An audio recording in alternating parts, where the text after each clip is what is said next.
a mission. Hello and whoa! I have to defeat the void ships. That's not fun. I like the void ships.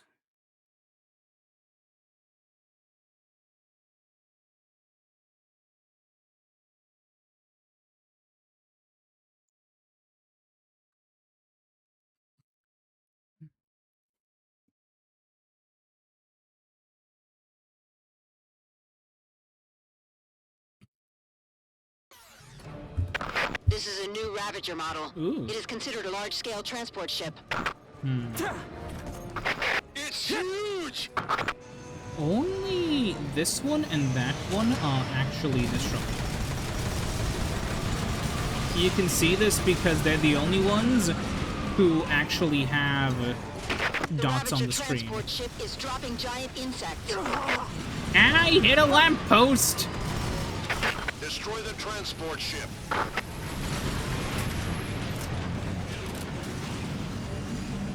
Yeah, they do have some health to The them. transport ship is thick and difficult to destroy. But if we attack the hatch that is dropping the giant insects, we should be able to cause damage. Yeah, you don't say. Hold on, I think it should be close. Our chances when the hatch opens. Attack inside the hatch. Yeah. Hold on. There we go. Come on. Yeah, okay. Got one. I have something much different for this episode planned. Because all the episodes in the... yeah, so... I want to talk about a blue hog of the hedges. Because I just found something funny, and I find it's kind of interesting. There's a lot of, like, little brother syndrome stuff with Pokemon fans, isn't there? But not Pokemon, sorry. Not Pokemon. There's a lot of... Honestly, no. There's a lot of little brother stuff against Pokemon. Not by Pokemon fans, but, like, specifically against them. Because it feels like, at least to people who don't like Pokemon usually, I understand why it feels like, you know, the Pokemon series is resting on its laurels, and that, like, you know, oh, they don't care anymore. Back when Nintendo cared, shows random fucking Wii U boxes. And then, like, one of the Wii boxes is for, like, Mario and Sonic at the Olympic Games, and some other random junk. But yeah, like, ignoring the funny, stupid shit, what I find funny is specifically with Sonic fans, because there's this, at least online, big sort of little brother syndrome. For those who don't know what the term means, it's basically, I mean, you need to have, like, a younger sibling, or you need to at least have seen it in concept. It's whenever somebody has, like, a younger brother who feels like they just have a, like, sort of competitive urge to continuously prove it to everyone that they are the better brother, you know? Specifically, the older brother doesn't care and doesn't mind, or, like, the older sibling in general, but it's often, like, brother, because, like, you know, but it's often, like, that thing where the older brother isn't actually competitive and doesn't care. Sometimes the older brother is even, you know, supportive and positive. But the general idea is that the younger sibling just tries, like, tryhards everything all the time so he can appear cool and as the cooler one, not realizing that by trying to do this all the time and to appear like, you know, the cooler one, he actually ends up being less cool as a direct result. And, it's a similar thing with Sonic fans, where, like, there's this huge sort of, Sonic fan thing, right? Where they end up arguing about, you know, they go on Twitter, or they go on some other site, and they try to flex their games and how good they are, and then people make fun of them for it.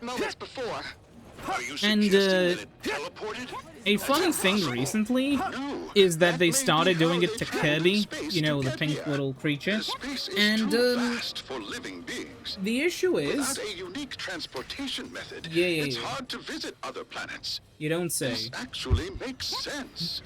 The issue is though, So they have that technology? If this Sonic is a really unique franchise for a bunch of reasons. Supplies to Earth. One of them being that no other franchise has really had such a wide variety in video game quality. Where, you know, Sonic has had like Forces, Boom, 06, Heroes, Shadow. All of these games that are like laughable. Like genuine 2 out of 10s. And because of that, it's funny in context whenever Sonic fans try to claim superiority over other platform franchises. Because even if Sonic, you know, you can point out like a bad Kirby game or whatever, but like the bad Kirby game is like a 5 or a 6. I've also heard it described as Sonic has higher highs and lower lows, and I'd also have to disagree. But what I find particularly funny, oh god, more of them, is that, you know, usually Sonic fans will argue over Mario and Sonic. However, they've been so bullied by Mario fans and by people in general for insisting they're better than Mario that they switched from Mario to Kirby because they feel like it's a series they can punch down on in terms of quality, and they're still losing because Kirby has always been a fairly consistent quality. And it's kind of funny because Kirby's games are a lot niche, I feel, in a way. Because it's Hal's, like, franchise, not Nintendo's, really.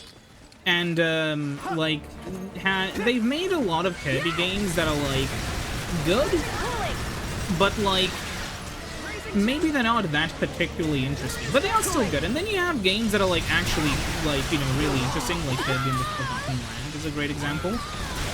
Which, I mean, Kirby's transition to 3D was, how shall we say, a tiny bit better than some other games. But yeah, Kirby is inherently, like, for a game series where, like, you know, it has a reputation for being piss easy, you do a lot of combat in Kirby, surprisingly. Like, it's more of a combat game than a platform, in some ways. I personally enjoyed it. I haven't played much of Forgotten Land, but from what I have played, I have enjoyed it. Though I would probably have to say that, so from what I understand, and I can corroborate this from my relatively short experience of a little over the first world, I believe, the actual, like, the sort of, like, side content in Kirby is the stuff that's actually going to be difficult. Like, the mainline game, like, the mainline levels can be decently difficult if you're trying to defeat them for the first time, you know, blind. But, if you are just, well, by decently difficult, I mean, you know, not most sober playing. But, if you're just playing, like, the main stuff, then, you know, it's not that hard. But some of the side stuff can be, like, genuinely decently challenging. Obviously, it's no Dark Souls. But, like, I know there was this one star. So, like, the first boss is, like, a giant gorilla. And he wants to eat you. And, playing the fight normally, I found it, you know, not very difficult. Then I realized, oh, that's because I was tanking. And one of the challenges that you have to do in order to beat, like, in order to get all the little MacGuffins is to not get hit. You have to fight like you are one hit away from death.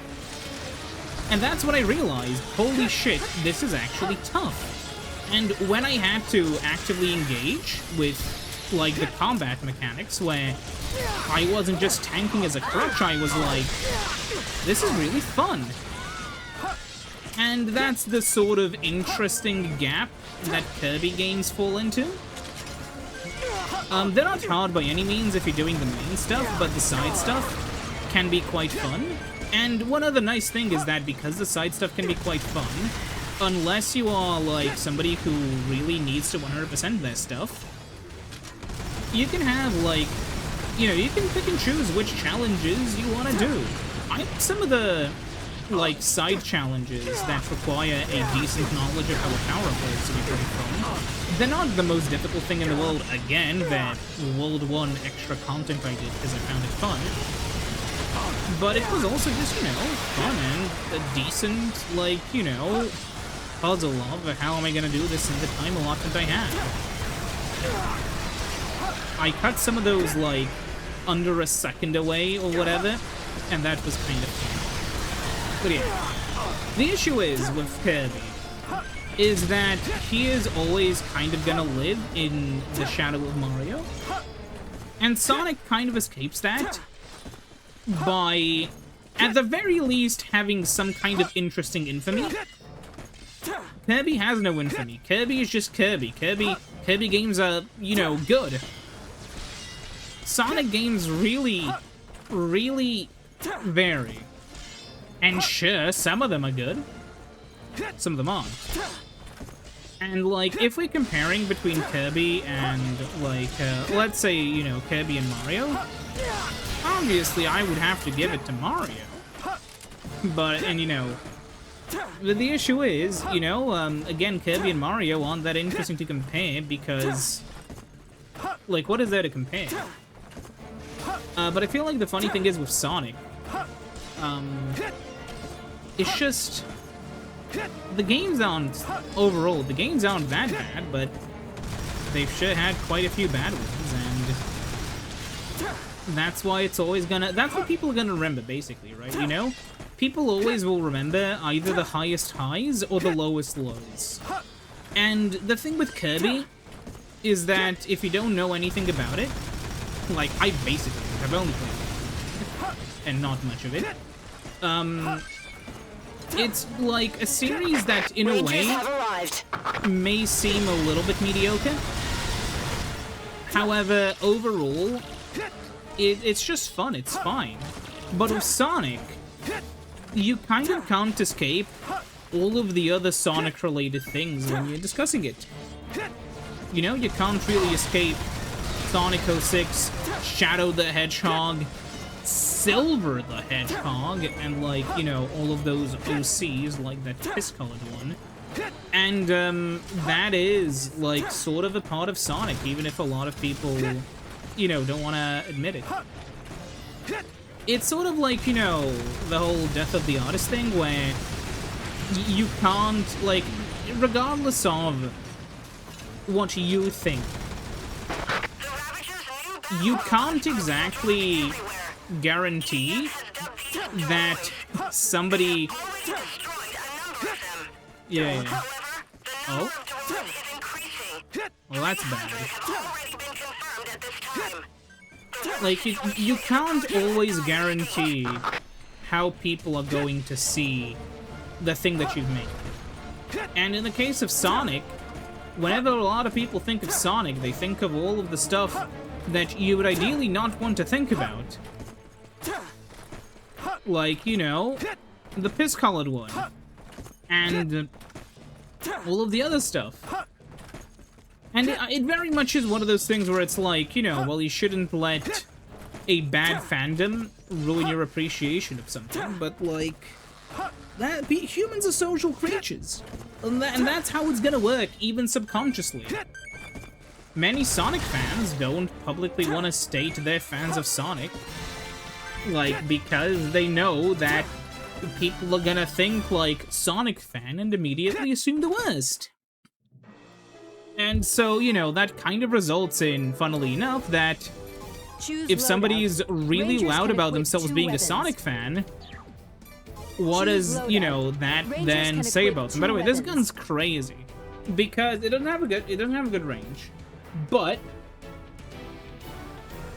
it doesn't, like, you can only stop it by blasting. You can only stop it by switching out, and it will basically it's a one firing weapon. Like, you fire it once And when it's done, you can't recharge it. I never use any of these.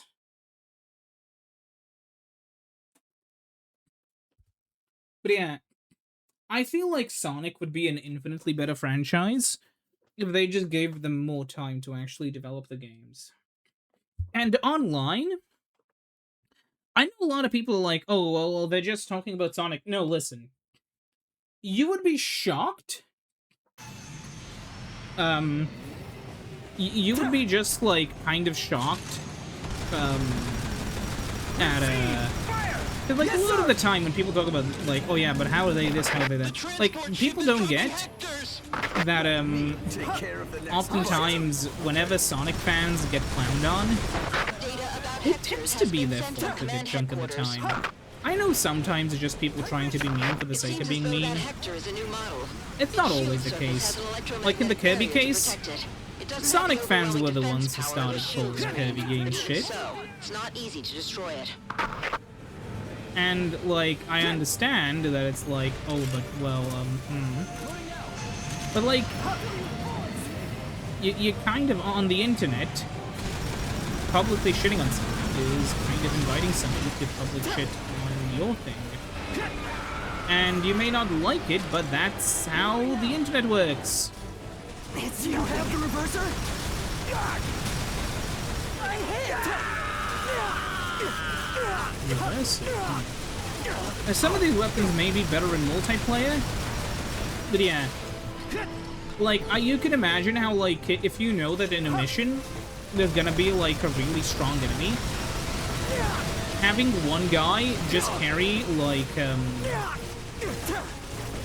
the Hyper Death Blaster and, like, a normal rocket launcher could be good, but, when you have to, like, solo everything, that makes, you know, it a little bit difficult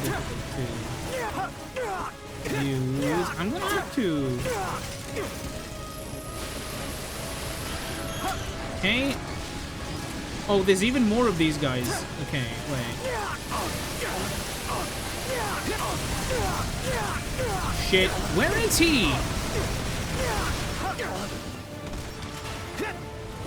Okay, I let them get way too close to me.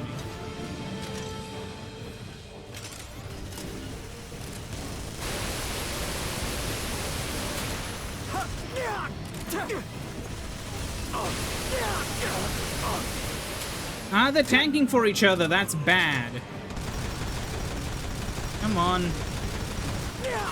One more volley should do it.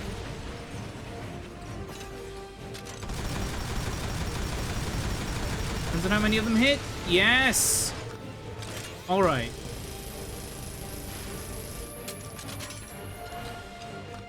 Time to go collect. But yeah. I don't know. In my... Maybe this is, like, flawed reasoning, and I haven't thought too hard about it, but, like... I am somebody who is very much pro-banter, and somebody who thinks, like, at least online, you should kind of know what you're saying when you say something. Like, you should know... Like, and people should understand that, like, what's an invitation to kind of being made fun of. Because, like, if you... That's at least the thing with me, right? If I say something that's purposefully inflammatory, I fully expect some people to try to reply with, you know, snarky or inflammatory statements back. That's sort of the point. It's banter. When I tell my friend Sonic was never good, I don't do it because I want, you know, because I genuinely believe it. I mean, I'm not a Sonic fan, but I say that because it's just banter, and in response to me saying Sonic was never good, they may respond and say something like, you know, oh yeah, you only, like, you say that, and then you play whatever the fuck, you know? It's banter. But the issue is, I feel, at least, like, you know, it's a sort of online problem, where... A lot of the time, the tone of a conversation can be lost on people, and then sometimes, like, people just don't understand what banter is. And so somebody who's blissfully unaware will make a statement, not understanding that, you know, maybe they'll see somebody else make, you know, the statement. statements that somebody made, and they don't realize that these statements are... Did I just... How powerful am I? I can just roll through a wall made out of brick.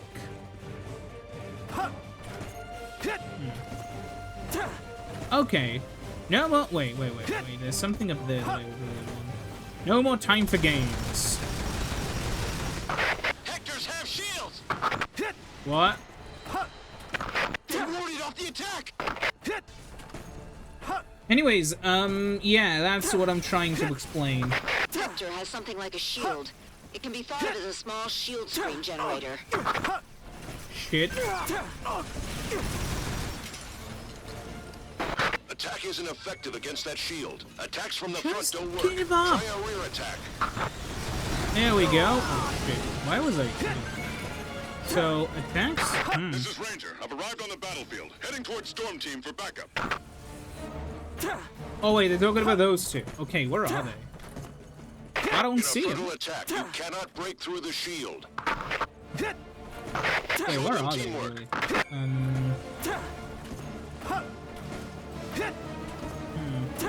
I'll be a decoy in front of the enemy, then you can attack from the sides.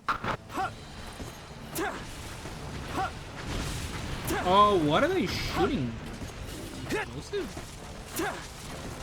Okay, so there's well, I can still shoot at the hand, can't I? Yeah. No. Oh shit. I think it's the same gun they use on the other ones. It's just longer. Go to the back or side of the Hectors. I think I can just shoot the gun though, right? Yeah, I can. Huh. I think it's a neat enemy. Like, what if? Shit, yeah. Mysterious flying objects have been dubbed Earth Eaters by EDF. The number of Earth Eaters continues to grow. There are rumors that they will eventually cover the entire Earth. No, I think that's the smoke from the rockets. It looks like Oh my this is the god. reality. EDF is continuing to attack the Earth Eaters. Okay, now I but think the it's difference gonna between be the size of the close. two forces is overwhelming. Yeah. There we go. Rocket jumped. And yeah, Choose a no. choose loadout. Rangers. Yeah, disappointing. Where's the Select a 15 mission. RAR? Defenders. Okay, well, Deploying. hey, that's the name of the guy who you play as. In, I do really love how stupid the I Enter really the love how screen and stupid the destroy the names shield are. bearers. The protagonists in the World Brothers games, where the guy in the first game is called Earth Defender, like Earth the name, Fender surname, which I don't know if he has the surname Fender for one, which is also like just funny. However, more importantly, Be careful shooting the shield screen. It Yeah. might ricochet back at you. You risk self-destruction. where is which? Okay, I'm gonna have to just get the But yeah, you have that. Because, you know, Earth Defender, Earth Defender. And then you have the one in World Brothers 2, and his name is Fighter Shield Gather. screen is shaped like a dome. And that's just... Don't forget, when the shield bearers move, the shield screen moves with them. Even if you are inside, So if the shield delightfully bearers move, stupid. you could slip out. Don't get comfortable in there. Stay with it. Yeah, I'm staying with I will escort you. it. Yeah. Honestly, at least in recent times... Oh, by the way, if you don't know where the theater is, you can, like, look up... It's sometimes difficult, but you can generally, like, orient yourself towards where you roughly see the center. And so, like, over here you see there's gonna be this guy and a bunch of aliens. We're gonna have to be careful because that guy's gonna expand. But you just want to fire? Yeah. Oh, I could have stood a little bit forwards and that wouldn't have happened. But yeah. Oh god, I'm boned, aren't I? But yeah. It's weird, like, playing video games in 2026. Purely because for so much stuff, I know it's a little bit revisionist to say. Remarkably revisionist, actually. But, like, there's this whole thing where, because we only see what I'm gonna call, oh my god, what I only call the peaks of history in terms of games. It's not just a gaming thing. I'll explain more about this later, right? But because we only see what I'm gonna call as, like, the peak, we can only talk about, you know, the good games that came out each year or whatever, right? And, you know, we will often, like, forget that, well, good games still come out. Except maybe, you know, there are games which we may not think of. Maybe, just, you know, it depends. But the issue we run into is that, like, we get so focused on that sort of stuff that, like, it feels really weird considering we can feel like, you know, a lot of games are already made. And, like, definitely the industry has changed, and not necessarily for the better in many ways.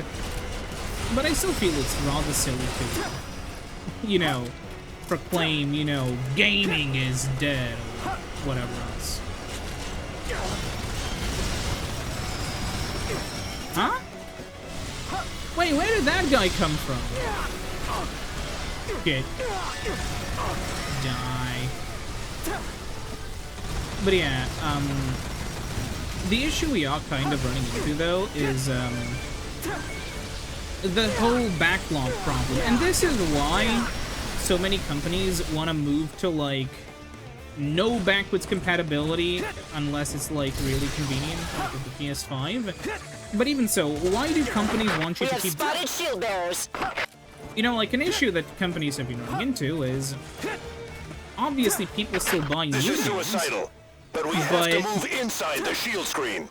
so many new games that exist are often not performing as well as games that are, like, over a decade old. Like, GTA Online still sells, even with GTA 6 being on the horizon. People still play Fortnite, which is 8 years old. People play Minecraft, that's over, like, it's been in development for, like, you know, it's been available to play for 17 years. Technically, it's released in 2011. But you know what I mean. It's just that whole thing where time can sometimes feel like a flat fucking circle sometimes. And the end result of all of this is because so many games, it feels, are, like, you know, still popular from before, people feel like, like, there's something gonna be, and I almost agree. I feel like there's gonna be some point in time where, like, maybe not now, definitely not now, but, like, in the future, we're gonna reach a point where, like, there are gonna be some tough choices that are gonna need to be made. Because at some point, you know, especially with, you know, games, the question is, what happens when... Because games are really different to movies in the sense that a movie... Like, there's a... For instance, in cinemas, right? There is a specific cinema experience that you can't quite get at home. I know that some, like, people with extremely expensive home cinema setups are gonna, like... Be a little bit offended, and I understand. I would be offended too if I spent that much money in a home cinema setup. But, like, the issue we run into is that a lot of this stuff, it's like, why couldn't you have made the slope a little bit lower so I can actually climb up it? Maybe I can climb up it, probably. But yeah, an issue we run into is... What are you doing here? Okay, I don't mind, but, like, I like how it's reconsidering its life choices currently, and it runs away backwards a lot slower, it seems. Okay, that's good to know. But yeah, like, an issue we'll run into eventually is that, unlike movies, like, retro quote-unquote gaming is often kinda better. In the sense that, like, you know, the gaming industry is so big in a sense, there are so many games that, especially if retro gaming becomes more and more accessible, I feel like maybe we'll see a moment where so much old stuff is being, you know, I don't want to use the term consumed because it's kind of stupid, but yeah, consumed, that what's gonna happen with the new stuff? And I don't have the answers for that because nobody fucking does. I may only hope that the industry doesn't implode, but with the way everything is going, it just might. Exterminated. Like, okay, Nintendo is gonna survive, some indies are gonna survive, but at least the AAA industry is in a kind of tough situation. And at that point, who knows what's gonna happen? That's a huge amount of, like, developers, artists of all kind, designers, etc., etc., who are gonna be out of a job if the industry, like, kind of, you know, starts, you know, if the game industry crashes. And I'll be real with you, the game industry isn't the only thing that's gonna crash soon with how things are going, which is, kind of concerning. Kind of really concerning. But hey, when you are in a situation that, that's happening, you might want to become, like, a government employee, or you might want to work for a company that is always needed. I mean, I joke, but, like, seriously, you know who's, like, not gonna be out of a job in the midst of, like, a recession? Well, the guy who makes sure that, like, I mean, in a depression, it's not even the same, right? Well, the guy who does tech support for, like, you know, all kinds of big companies and their, like, you know, servers. That kind of guy, he's always gonna be there, tech support in general. But yeah, really, like, by tech support, I mean, like, the person who would, like, physically work for, like, some, for instance, telecom provider, and, like, physically go to your house and fix something. Or fix it over the phone. Like, obviously, if they fix it over the phone, that's, a little bit easier to get replaced, but, like, obviously, you know, you have to physically go to something. That's, people aren't gonna stop using the internet in depression, you know, Anyways, the problem with the problem with all this, I feel, is that, you know, it's a question of, well, obviously, well, not just what's gonna happen to, like, whatever your job is, but, like, in general, what's gonna happen to people once that happens? What's gonna happen to the industry once, you know, investors generally consider it unprofitable? Like, because there could be a situation, because investors are stupid, right? There could be a situation where the games industry is obviously, like, consoles right now, their sales, especially for, like, you know, PlayStation and Xbox, are crossing. We may see a situation where, like, for a whole variety of reasons, gaming may, like, experience maybe a localized crash, maybe not a global one, but still, like, a really concerning state of affairs. And of course, nobody knows what's gonna happen then, because last time there was a video game crash, it affected America, and it didn't last for a while, and it was in many ways, again, self-inflicted, but because the industry was so new, that self-infliction was so different to what would happen, you know, today, that we don't really have any analogs for this. Like, you know, nobody's making fucking, I mean, they are, I guess, but, like, you know, nobody these days is saying that, oh yeah, it's gonna be kind of like when you could get Custer's Revenge on the Atari 2600, you know, and consumers just lost trust in the gaming industry because all the games had no quality control, and then Nintendo rode in to save the day. No, that's not the issue. You know, because the issue won't be that there are low-quality games. That's been true for, like, so long, and the industry hasn't crashed. No, the issue is gonna be what happens when, for a variety of other reasons, sales just slow down. I feel like a big issue is that these days, kids have learned to, instead of, like, saving up, like, their allowances and buying whatever licensed game is out there, or asking for a licensed game for their birthday, they ask for, like, V-Bucks or Robux or a skin. And, like, you know, the idea that the games themselves are free and then they nickel and dime you every step of the way? I think that's horrible. But hey, who knows? Maybe one day. Because, yeah, I feel like licensed games would have been a lot better than... Especially fucking Roblox. Fortnite, okay. But fucking Roblox, you're gonna tell me, like, a knockoff of an existing game where you have to pay to play it, like a couple bucks, and then you have to pay for the cosmetics, is better than the actual real polished game? Come on now.